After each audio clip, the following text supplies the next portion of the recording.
Welcome to our Uncovering the Mystical Joy of the 15th of Av, the most mysterious day on the Jewish calendar. In the interest of full disclosure, I gave this talk last year at the same time, so all of you who remember it should please leave. No, we're going to do it a little bit different. Some of it will be the same, some of it will be with different insights. Hey Phil, how are you? It's one of the strangest holidays because almost nobody knows about it, and most people who do know about it don't really celebrate it. But yet the Mishnah says, and you have the quote over here at page 1, that Rabbi Shimon ben Gamliel said, "There were no days as happy for the Jewish people as the 15th of Av and as Yom Kippur." The whole statement sounds bizarre. Yom Kippur, the happy day? Yes, it is. It's a different kind of happiness, but it's a happy day. But we'll leave that for another time to discuss why Yom Kippur could be called a happy day. But the 15th of Av, what exactly is this day all about? Now you might hear people using the term Tu B'Av. Tu is not a word. If you want to write 15 in Hebrew, there are no numbers in Hebrew. In order to indicate a number, you need a letter.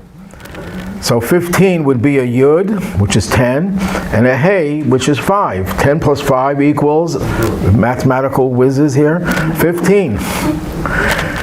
But you can't write a Yud and a Hey together because that's God's name. So instead, they would write a Tes, which is 9, and a Vav, which is 6. That gives you 15 as well.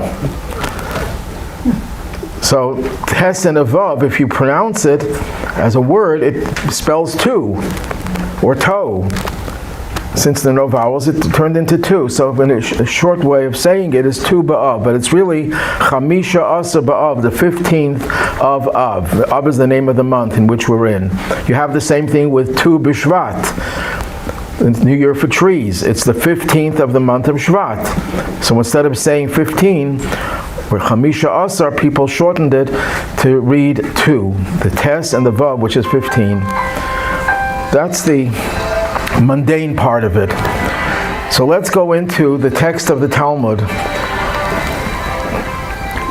The Talmud quotes the Mishnah, and the Talmud also discusses, I didn't put it here in the text, that this was a day that matches were made. The single girls would go out to the field and they would present themselves and the young men would meet them, and this is how marriages were made. Because this day and Yom Kippur were days that are suited for making marriages. And the short reason for that is because both events of Yom Kippur and the 15th of Av are about our relationship with God, which translates into our relationships with others. And marriage being the most significant relationship was something that we also connected to these 2 days. So the Talmud, this is a quote directly from the Talmud, which comments on the Mishnah. And it says, "Granted, Yom Kippur is a day of joy because it has the elements of pardon and forgiveness. What could be more joyous than the knowledge that God has forgiven you for all your sins? All your past has been erased, the negative past. Moreover, it is the day on which the last pair of tablets were given. When the Jews worshipped the golden calf, Moses shattered the tablets. He goes back on the mountain and he finally returns with a second set of tablets on Yom Kippur. So it's a day, the anniversary of when God had shown us complete forgiveness and gave us the tablets, which is another form of giving us the Torah. So it's a celebration, just like Simchas Torah is a celebration of the Torah. Shavuot is the celebration of the Torah. Yom Kippur is also a celebration of the Torah. So that we have some justification for. How it fits into the more serious modality of the day, that's for another discussion. But the question is, however, what is the special joy of the 15th of Av? Why is it so special? Why is it so joyous? And the Talmud presents 6 reasons for it. And there's a 7th reason given by the great Kabbalist known as the Ari. So we'll take it in the order the Talmud presents it. That was not necessarily in chronological order. Rav Yehuda said, that Shmuel said, he's quoting an earlier generation, this was the day on which the members of different tribes were permitted to enter one another's tribe by intermarriage. What means that you were allowed to marry someone from another tribe. What's the point? Why not? Because there was a ban placed on marrying anyone from another tribe, and this has a little bit of a history. In the end of the 40 years, and they were ready to enter into the land, the laws of inheritance, the Jews would inherit the land, were being presented. And 5 women, 5 sisters, the daughters of Tzalafchad, came to Moses and they said, our father died and he left no sons. What will happen with his share of the land? We want to inherit, because they had a love for the land of Israel. Women throughout the entire journey in the desert displayed a greater attachment and love for the land of Israel than the men. The men cried when they were told they're going to go see the land and inherit the land, and the women were full of faith. So the daughters of Tzalafchad said to Moses, Moses, we want to be able to have a share in the land to inherit our father's share. And Moses says, I'll ask God. Moses was able to do that. Whenever he wanted, he could ask God. And God says they're right and they will get a share. But members of the other tribes complained. Of course, Jews are going to complain no matter what. What was their complaint? What would happen if these 5 sisters who came from the tribe of Manasseh, if they marry someone from another tribe, let's say the tribe of Yehuda, and then they'll have sons, the sons will inherit, the sons go by the father, so the sons will inherit the property, and the sons are members of the tribe of Yehuda. So that means that some of the land of Manasseh will be transferred to jurisdiction of Yehuda, and we'll lose some of our land. I never really fully understood their complaint, because it works the other way, the other direction as well. You know, if you keep on marrying into the other tribes, it'll go in both directions. But this is what their complaint was. And God says they're right, and if you want to marry someone, you have to marry someone from your own tribe. That was rescinded a generation later, and the Talmud gives the basis for it, the biblical basis for it. What did they expound? The verse states, this is the matter that God commanded to the daughters of Tzalafchad. The fact that it uses the term this means to restrict. It only applies to this generation. So that's the reason for the joy, because you were allowed to marry anyone from any other tribe. Why is that such a great source of joy? Because it brought unity in a state of division. There was a division. It was necessary to placate the people who were worried they're going to lose land. And these people were obsessed with their property ownership, which was a negative, and that created a schism. And when that schism was healed, that became a very powerful day of rejoicing, that there's no longer a schism between one tribe and another. Now this problem with money, believe it or not, the people like money. This has always been one of our greatest faults, the pursuit of wealth. And I once thought about this a little. We have a lot of different vices. You could be addicted to a lot of things. But every vice, after you have enough of it, you can't have any more. You're addicted, God forbid, to drugs. There's a certain amount you can take. If you take more than that, God forbid, you overdose. A person is addicted to food. There's a certain limit how much they can eat. And the same thing is true with every other vice. The only vice that you can, no matter how much you have, you still want more, and there's room for more. You have $300 billion, and he still wants more. He's not satisfied. Ohev kesef, there's a verse, one who loves money, lo yisba kesef, will never be satisfied. If you have 100, you want 200. If you have 200, you want 400. It grows exponentially. Why is it that money has that power that nothing else, all the vices don't have that same power? I think the answer is that it's really taking the passion of your neshama, of your soul. Your soul's passion is a different kind of gold and silver. Gold and silver are often used as metaphors for the love of God.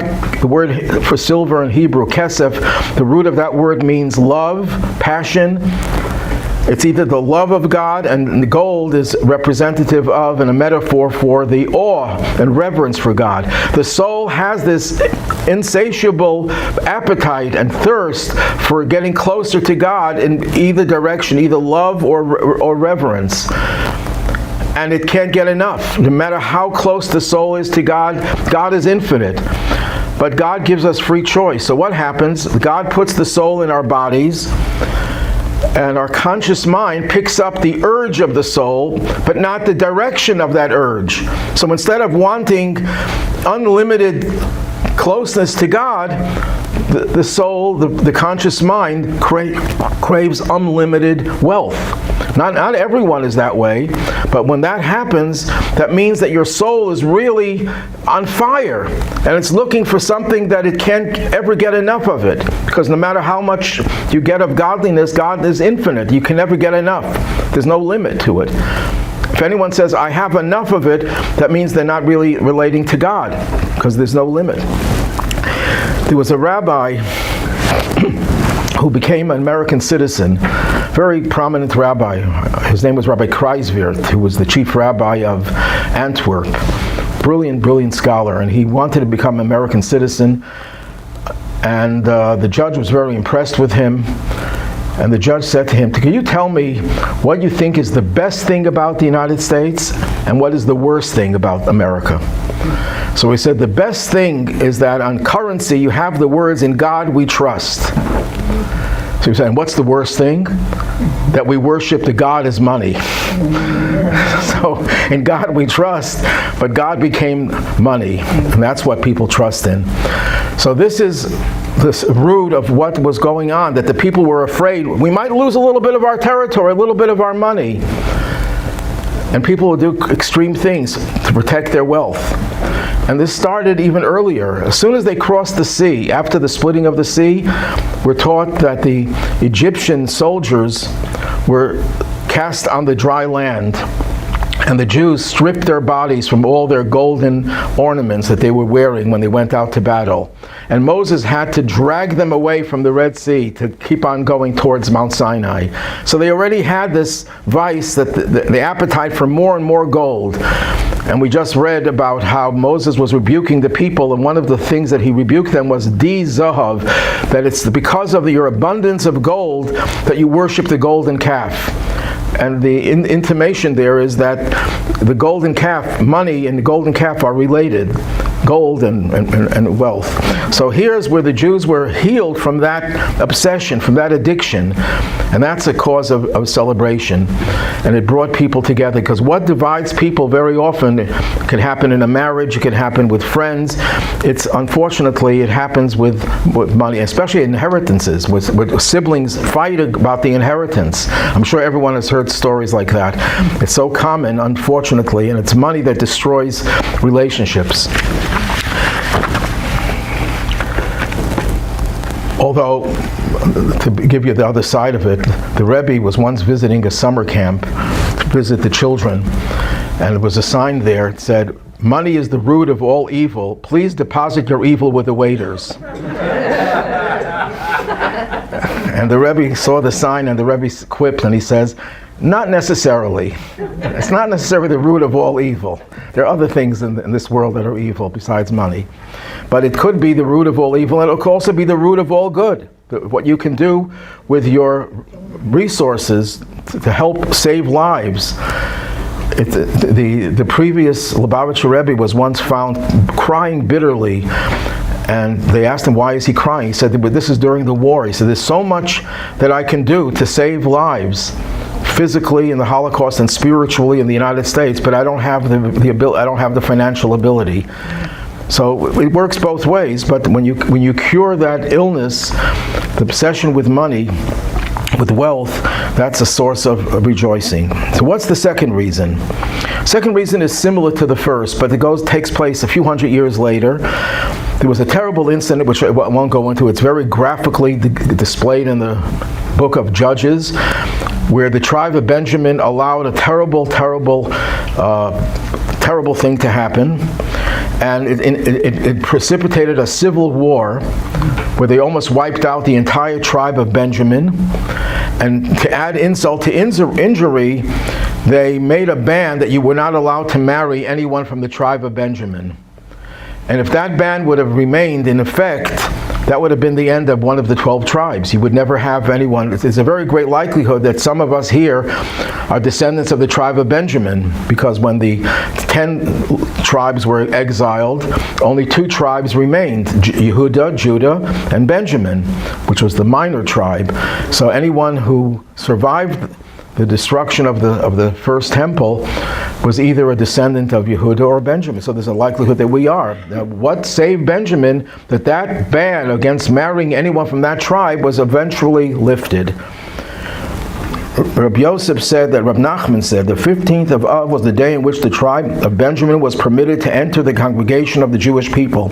As it is stated, and the men of Israel had sworn in mitzvah, saying, none of us shall give his daughter to Benjamin as a wife. But they rescinded that. What did they expound? How did they get the idea? If you made a ban, how could the ban be rescinded? Because Rav explains, they use the words none of us, not none of our children, that we are going to restrict it to show our moral indignation, but we won't pass it on to our children. Now, this is also about reunion, about coming together, which is a source of joy. But I think it has another lesson as well. The lesson is here that moral indignation is appropriate, but it has its limits. You can't beat someone over the head because of their improper behavior. Yes, you can rebuke them. Yes, you can show outrage when you see moral and have moral indignation, but there has to be a limit. In a marriage, for example, when one spouse doesn't behave and you're upset about it and you try to focus on it, it can be very unhelpful for that relationship. There's a state of illness in the Torah that's called saras, which is a form of skin disease. It's incorrectly translated as leprosy.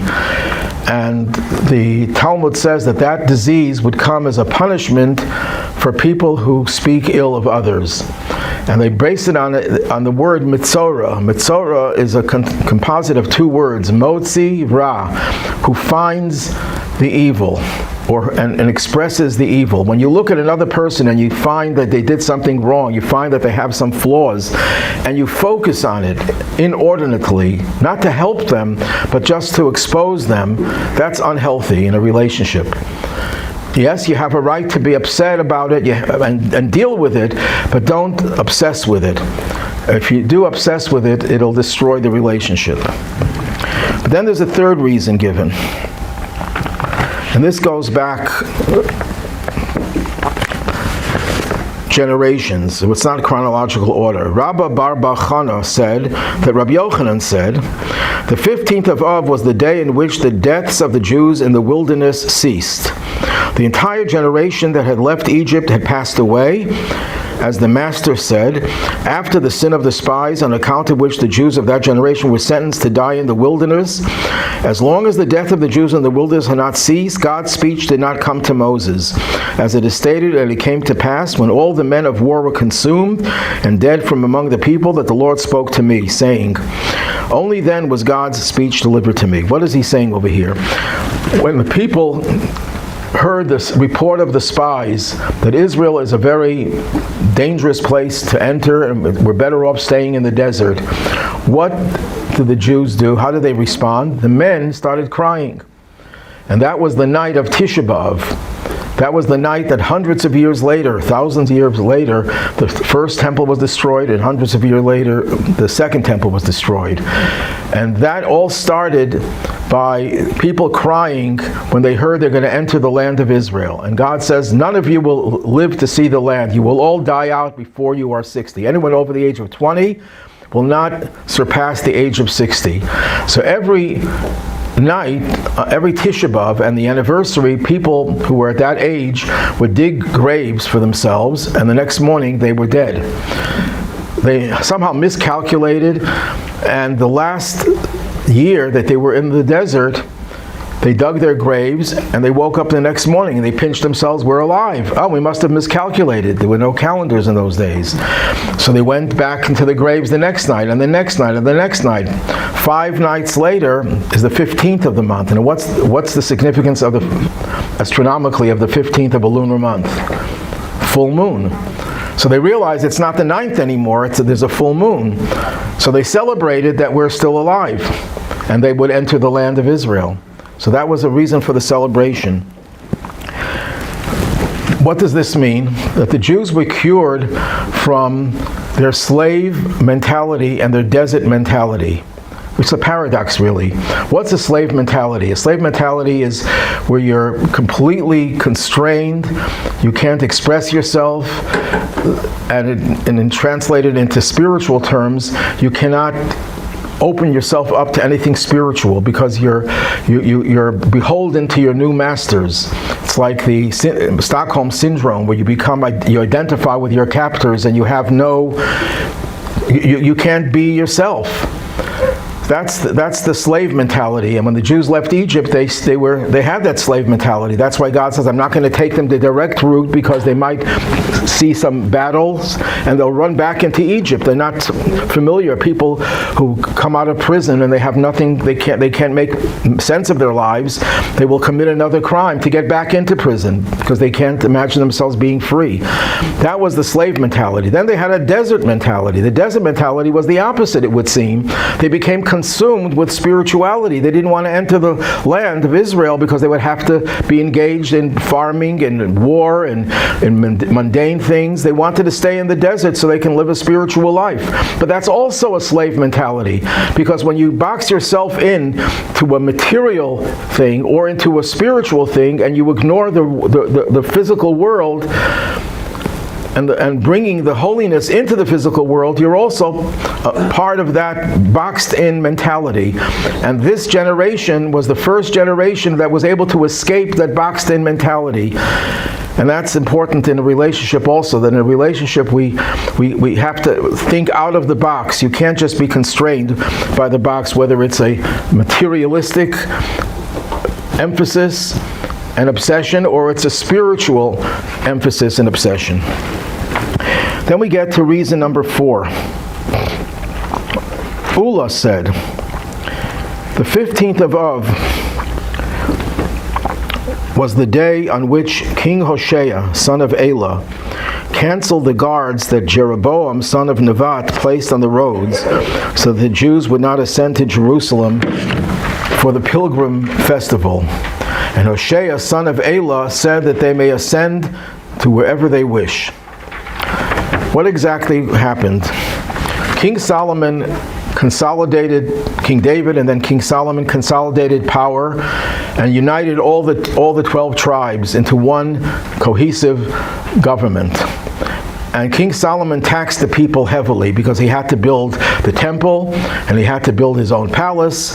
He had to consolidate power. So he taxed them very heavily. When he died, his son Rechavam took over, And the people came to Rechavim and said, enough taxes. Could you relieve us of our tax burden and make, not be heavily taxed as we were under your father? And Rechavim consulted with his advisors. His senior advisor says, yes, reduce the taxes. The younger advisors say, no, tax them even more heavily. And he foolishly listened to his young advisors. And the Talmud, based on that, says that sometimes when someone who's senior tells you to destroy, that's called building. When a young advisor tells you to build, that could be considered demolition. In other words, sometimes it's experience that you need, and young people could be brilliant, but they don't have the experience. But at any rate, Rechavam taxed them even more heavily, and then 10 of the 12 tribes seceded, and there was a two-state solution. That was the only time and it didn't work. And it was both were Jewish states. Imagine to have two states now with people who want to chop off the heads of your children and live in peace with them and give them full independence. But anyhow, this was a two-state setup. 10 of the 12 tribes had their own kingdom, led by a very, very powerful person, a very knowledgeable person. His name was Yeravam ben Nevat, Jeroboam. When he came to Ellis Island, they changed Yeravam to Jeroboam. You didn't know that he was in Ellis Island close to 3,000 years ago. At any rate, Jeroboam didn't want people to go to Jerusalem because that was controlled by the two other tribes. So what did he do? He knew people are going to want to go there for the pilgrimage to the temple. That was the highlight of the whole year, 3 times a year. So what did he do? He erected temples and idols in the north and south of Israel. You got 2 for the price of 1. So that no one would have to feel compelled to go to Jerusalem. It can go to Dan or Beersheba. But he knew that people will still want to go to Jerusalem, so he posted guards that would not let you travel to Jerusalem. And those guards lasted for many generations. Finally, another king who was not a righteous man, and what did he do? He removed the sentries, he removed the guards. Hoshea, the son of Elah. And he didn't say, now go to Jerusalem. He said, wherever you want to go, you can go. It's free. It's a free country. You can do whatever you want. And unfortunately, most of the people forgot about Jerusalem by that time. But at any rate, that became a source of celebration because it happened on the 15th of Av. That's when he removed that decree of the guards. And people were now free to go to Jerusalem. So here also, here's the relationship between God and the people was now cemented. Before that, they couldn't relate to God the way they were supposed to by going to Jerusalem, to the temple, and now they were able to go. But I think there's another lesson over here as well. The other lesson is that very often we have excuses why we didn't do anything that we're supposed to do, why we did something wrong. It's not my fault, it's someone else's fault. It's my spouse's fault, it's my kid's fault, it's my parents' fault, it's my neighbor's fault, it's my teacher's fault. You're never at fault for anything. We're always perfect. It's only the other people who are responsible for everything that is wrong with us. And sometimes you're right about it, that other people are responsible for your behavior. But enough is enough. Enough blaming others for your own shortcomings. There was a good excuse they had for many generations when the guards were there. They said, I can't go to Jerusalem because they don't let me.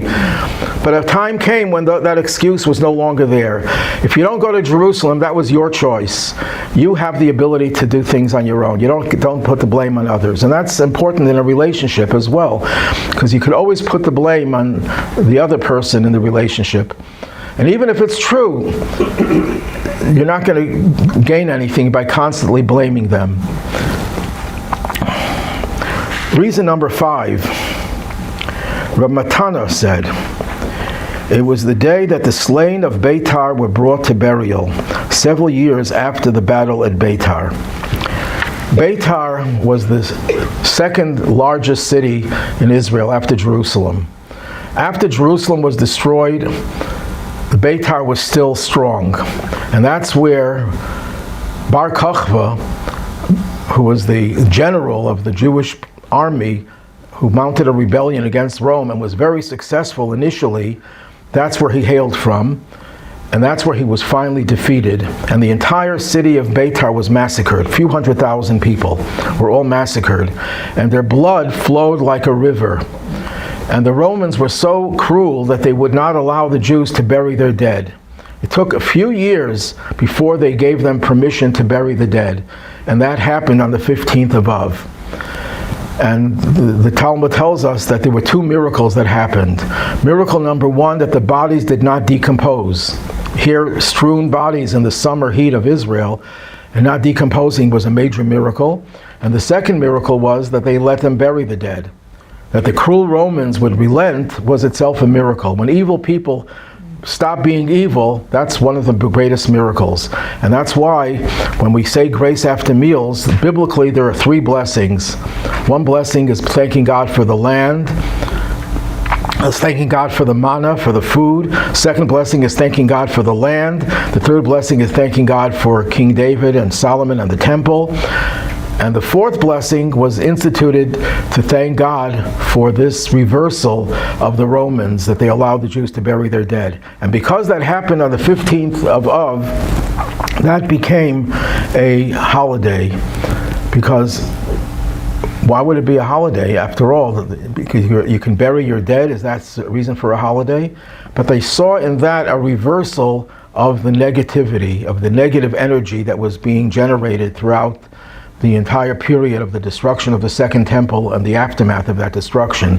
And here, all of a sudden, the Romans relented, and when your fortunes begin to reverse, that's a major reason for celebration.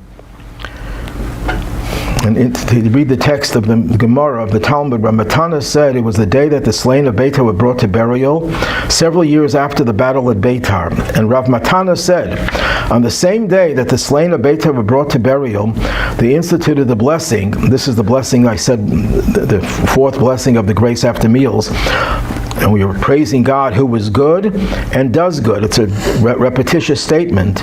That was instituted in the city of Yavna. Who is good, thanking God that the corpses did not decompose while awaiting burial. And does good, thanking God that they were ultimately brought to burial. Teaches us, number one, that gratitude is called for even if it's a small favor. People think, I'll only show gratitude if it's a major benefit that I get from someone. You never know the power of gratitude to someone who even did something that you think is insignificant. And especially when it marks a reversal. We're very sensitive to a reversal in the way that history is shaping up. Sometimes things don't really change that much, but you don't realize if the direction has changed. When the direction changes, that means that we're in a good time, and it's something for which we should celebrate. Maimonides, when he talks about the Messianic age, says, how do we know that someone is Mashiach? What does he have to do to prove himself? Does he have to be able to fly? Does he have to be able to bring the dead back to life? Does he have to perform miracles? He says, no. Mashiach could do those things, but that's not part of his resume. He doesn't have to perform miracles. But what does he have to do?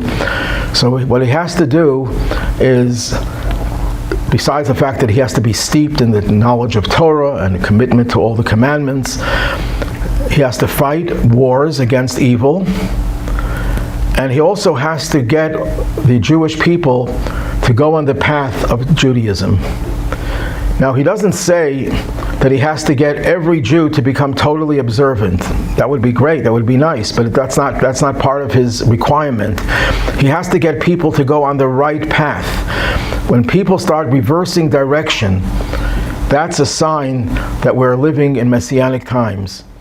If you look at past history of the last 2 centuries, something happened 2 centuries ago, a little more than 2 centuries ago, the secularization of Judaism. Until about the 18th century, Jews were essentially a religious group of people. Everyone was. Yeah, every now and then you found some heretic, someone who denied belief in God, but those were exceptions. It was not movements. Even the breakaway movements were religious, were spiritual. The Sadducees, the Karaites, they denied a lot of Jewish basic principles, but they were spiritual and religious. The first time that a secularization of Jewish life occurred was in the 18th century, and it got stronger and stronger and stronger to the point that the majority of Jews have become secularized. That pattern has changed. Now, most people won't realize it because it hasn't transformed everyone, but there's been a major, since the Six-Day War in particular, there's been a major reversal where tens of thousands, even hundreds of thousands of Jews are looking for more spirituality, looking for more Judaism in one form or another. Is it total transformation? No, only Mashiach, after he finishes his work, will that happen. But that process has already begun. It has never been that way in all of Jewish history, that an entire movement of Jews in another direction, in a positive direction, should occur. So that's what the reversal is all about, and that's a reason for the celebration. Reason number, one second, the number is wrong over here. Reason number 6, okay. 4 comes before 5. That's what they taught me.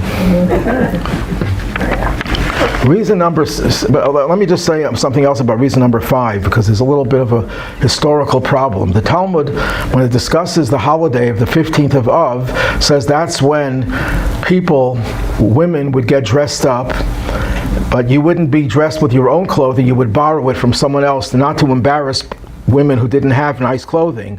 And the Talmud describes that the king would borrow from the high priest would borrow from the king, the daughters of the high priest and the daughters of the king. Well, high priests only existed when the temple stood. What happened in Beitar was about 60 years after the destruction of the second temple. So commentators are a little bit puzzled over here. How could there be a high priest when you're dealing with the aftermath of the second temple? And the most likely answer is that the 15th of Av, all these opinions are not arguing with each other. They're all adding on other things that happen on the 15th of Av, and each one enhanced and reinforced the ones before. And yes, even though most of the events of the 15th of Av occurred during the second temple, first or even before the first temple, and then in the second temple, they added on more emphasis to it in the destruction of Beitar. Then it became even more exciting. Reason number 6. Rabbi and Rabbi Yosef, who both say, Rabbi and Rabbi Yosef were the two leading sages of their time, and they usually disagreed. When both of them agreed with something, you knew that they were onto something. The 15th of Av was the day in which they stopped chopping down trees for the arrangement of wood that burned on the altar. The most important commodity in the Beit HaMikdash, in the Holy Temple, was wood, because all the sacrifices can only be offered by burning them on the altar, which required wood. Now, the problem with wood is that if you leave the wood, if you collect the wood after the summer is over, when the summer is about to be over, the wood would be moist, and moist wood could be wormy. And that would not be qualified to be used in the temple.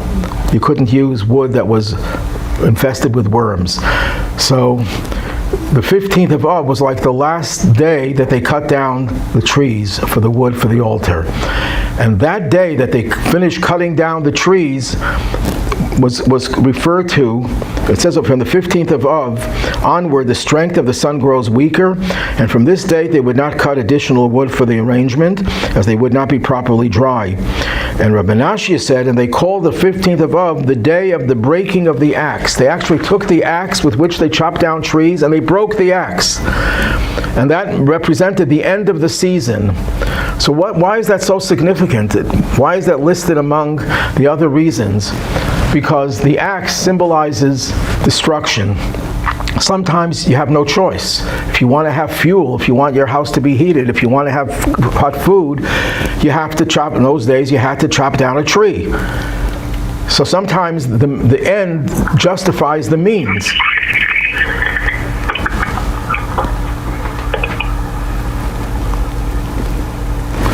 Sometimes the end justifies the means, because you couldn't survive. And why do we kill an animal?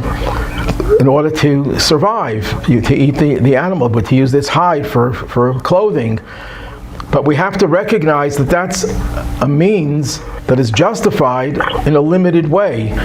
So we're breaking the axe, we're demonstrating we really don't want to cut down trees. We are the original environmentalists and tree lovers, tree huggers.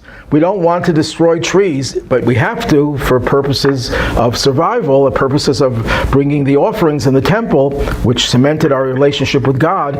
But as soon as we no longer cut down the trees, because it's beyond the season, we break the axe to say, we're finished with this. We don't want to do this anymore.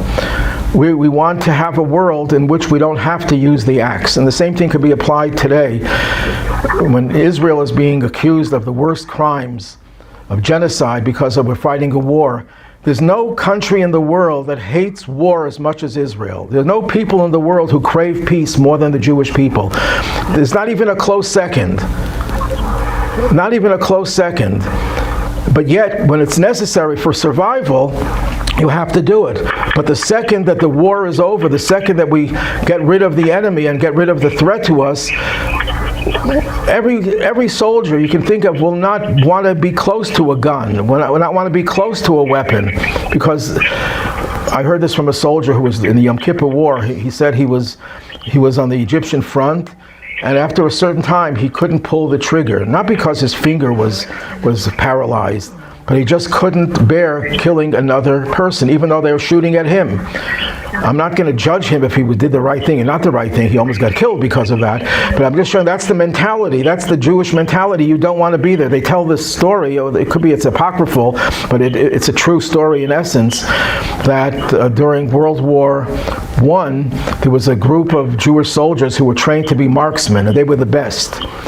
And finally, the time for them to be sent to the battlefield came, and they're in the battlefield, and the officer who was in charge of them said, I'll give you the signal, you start shooting.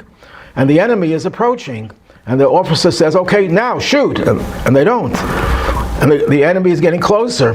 And they say, shoot. And the enemy is getting closer, and they don't shoot. Finally, the officer says, why don't you shoot now? He said, because how can we shoot? There are people there. They trained to shoot when there were no people. It was just... They tell another story, and this story is told as a true story, but I can't vouch for it, that they were in the war between the First World War, there were Jews on both sides, Russian soldiers and German soldiers. And in one battle, all the soldiers were killed except for two, one on each side. And they're shooting at each other, and they probably weren't so good marksmen, and they're out of bullets now. So now they're fighting with their bayonets. And one of them knocks the other one to the ground and is ready to plunge the bayonet into his heart. And the man who sees he's dying, he starts saying, Shema Yisrael, Adonai Eloheinu, Adonai Echad. And the one who was about to kill him realizes it's a Jew. He throws away his weapon, he picks him up and embraces him. And the way I heard the story is that they both moved to Toronto. And they got married to whoever they got married to, and one had a son, one had a daughter, and years later the son had married the daughter. I don't know if it's a true story, but I heard it as a true story. So, Jews hate war more than anyone else. War used to be the very raison d'etre of a person's life. You were supposed to be a warrior, and you either killed or got killed. That was the top desire. Jews never had that. Jews had to be forced into fighting for their own survival, and that's why we got the reputation that we're passive. We're pacifists. We go to the sheep we go to the slaughter like sheep. That's not true.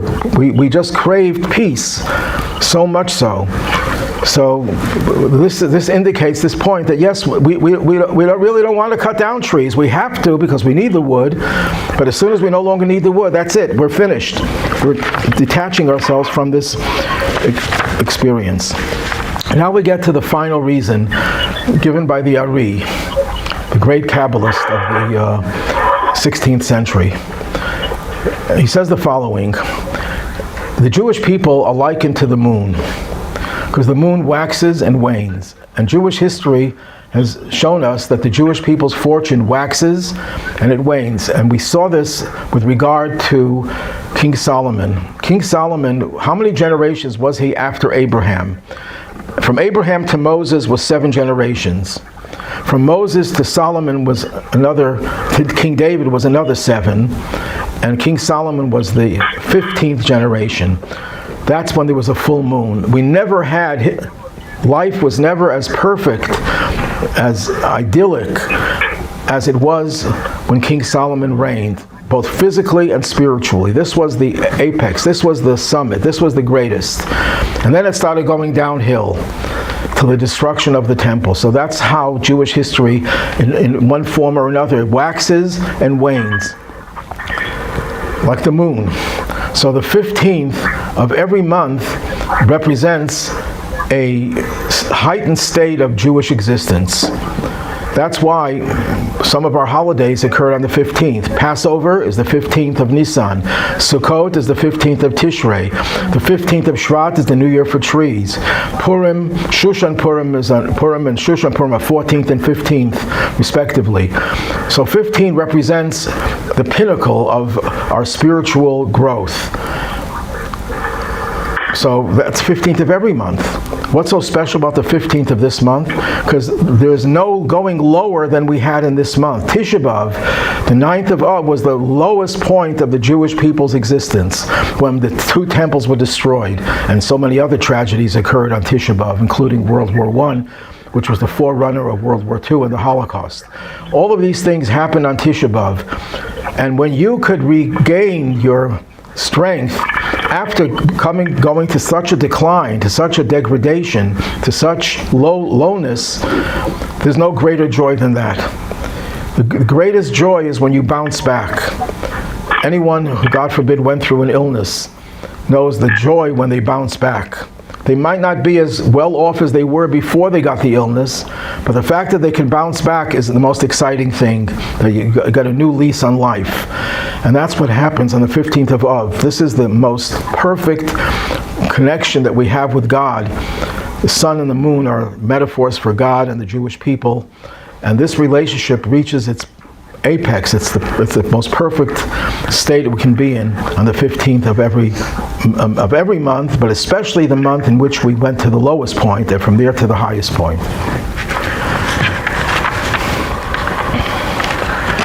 Any questions? Yes? I can't remember. Why was the tribe of Benjamin so bad? Because a terrible thing happened in the tribe of Benjamin, a sexual attack, and